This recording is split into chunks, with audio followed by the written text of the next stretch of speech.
مغیرہ بھائی، ایک حدیث آتی ہے، کہتے ہیں کہ اگر کسی دودھ یا پانی میں مکھی گر جائے تو اس کو پورے کا پورا ڈبو دو، کیونکہ اگر ایک اس کے پر پہ کوئی ڈیزیز ہے تو اس کا کیور اس کے دوسرے پر پہ ہے۔ یہ عجیب سی بات نہیں ہے؟ دیکھیں، مجھے نہیں لگتا کہ ہمیں کوئی ایکسپلین کرنے کی ضرورت ہے کہ سائنس جو ہے وہ مکھی کے ڈیزیز کیئرنگ ایبلٹی کے بارے میں کوئی شک ظاہر کرتی ہے۔ اس پہ تو سب کا اتفاق ہے۔ اب ہم کیا اس کی بھی دلیل نکالیں گے؟ مکھی تو پرائمری سورس ہے ہنڈریڈز آف ڈیزیزز کا۔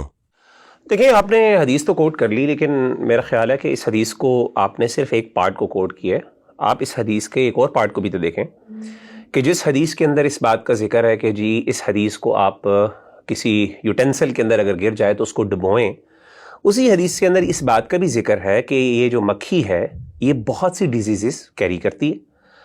تو ایک طرف تو ہم یہ بات کر رہے ہیں کہ جی یہ حدیث دیکھیں کیسے ماڈرن سائنس کے خلاف جا رہی ہے، لیکن آپ یہ نہیں دیکھ رہے کہ حدیث کا ایک پارٹ جو ہے وہ تو یہ بات کو پروو کر رہا ہے جو چیز مینشن کی گئی ہے۔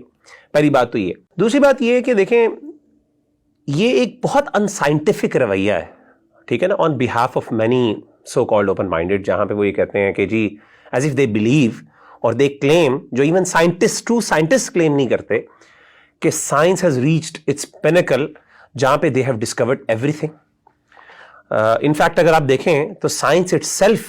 کبھی بھی یہ کلیم نہیں کرتی کہ ہم نے کسی چیز کے اوپر جو ہے ایک پینیکل اچیو کر لیا ہے and we have reached our final conclusions اور اب دوبارہ ریسرچ کی ضرورت نہیں۔ Science is progressing throughout, اور بہت سی ایسی چیزیں ہیں جو فلائز کے بارے میں، مکھیوں کے بارے میں سائنس کو نہیں پتا تھی، کچھ سالوں پہلے ان کو پتا چلی۔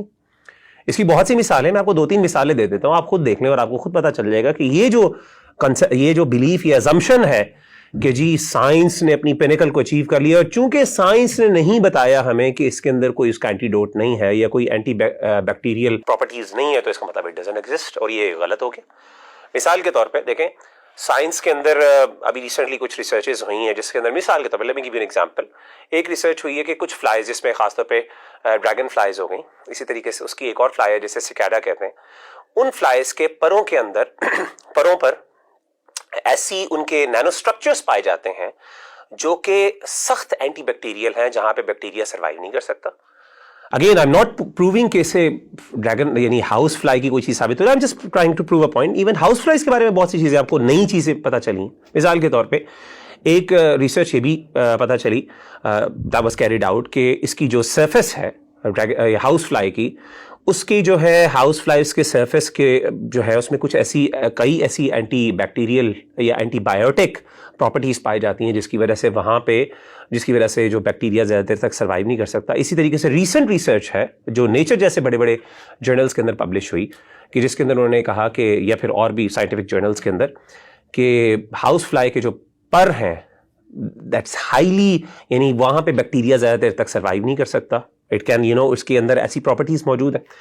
تو اگین یہ سارے پوائنٹس بتانے کا مقصد کیا ہے؟ مقصد یہ نہیں کہ میں یہ پروف کر رہا ہوں کہ یہ ایگزیکٹلی حدیث یہ ثابت کرے، میں صرف یہ کہہ رہا ہوں کہ یہ جو رویہ ہے نا ہمارا، کہ ہم سمجھتے ہیں کہ جیسے جی ہم نے سائنس کو سب کچھ سمجھ لیا ہے اور سائنس نے ایک کنکلوژن دے دی ہے۔ پہلی بات ہے سائنس نے کنکلوژن دی نہیں، سائنس تو ابھی پروگریس کر رہی ہے، یعنی سائنس ابھی اس سٹارٹنگ پوائنٹ پہ پہنچی ہے جس کے اینڈ تک حدیث پہنچ چکی، اور حدیث نے آپ کو کنکلوژن بتا دی، اب آپ اس کو ریسرچ نہ کریں، یہ ایک علیحدہ بات ہے۔ اور دوسری بات میں نے جیسے آپ کو بتائی کہ حدیث کے اندر 50% پہلی بات تو موجود ہے نا کہ اس کے اندر ڈیزیزز ہیں،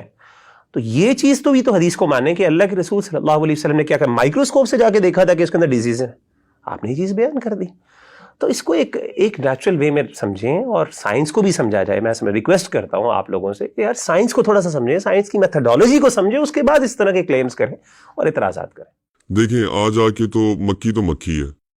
دیکھیں مکھی ڈیزیز کیری کرتی ہے۔ اب کیا ہم سے یہ ایکسپیکٹ کیا جا رہا ہے لٹرلی کہ اگر ہمارے گلاس میں یوٹینسل میں مکھی گر جاتی ہے تو ہم اس کو ڈبوئیں؟ تو کیا یہ ڈبونے والا عمل جو ہے یہ ہم کریں گے؟ کیا یہ سنت ہے؟ دیکھیں آپ کی مرضی ہے، نہ کریں، آپ کی مرضی ہے، آپ نہ پئیں دودھ، آپ کو کسی نے زبردستی کی ہے، لیکن نبی صلی اللہ علیہ وسلم نے ایک بات بتائی ہے کہ اگر ہو جائے تو آپ ایسے کر لو، اس کا فائدہ مل جائے گا۔ لیکن اگر آپ اتنے سینسٹیو ہیں اور آپ سمجھتے ہیں مجھے ضرورت نہیں، آپ کو کسی نے باؤنڈ تو نہیں کیا کہ جب بھی مکھی گرے تو آپ نے ضرور ڈبونا ہے، آپ کا دل نہیں مانتا، دین آپ کو مجبور نہیں کرتا، لیکن یہ کرنا کہ آؤٹ رائٹلی ڈینائی کر دینا اور یہ کلیم کرتے ہوئے کہ یہ ٹروتھ کے اور سچائی کے خلاف ہے، میرا تو اس پہ اعتراض ہے۔ میرا اس پہ اعتراض نہیں کہ آپ نہ پئیں اس دودھ کو، کئی لوگ ہوتے ہیں سینسٹیو ہوتے ہیں، کوئی چیز گر جاتی ہے وہ نہیں پیتے، حالانکہ کوئی چیز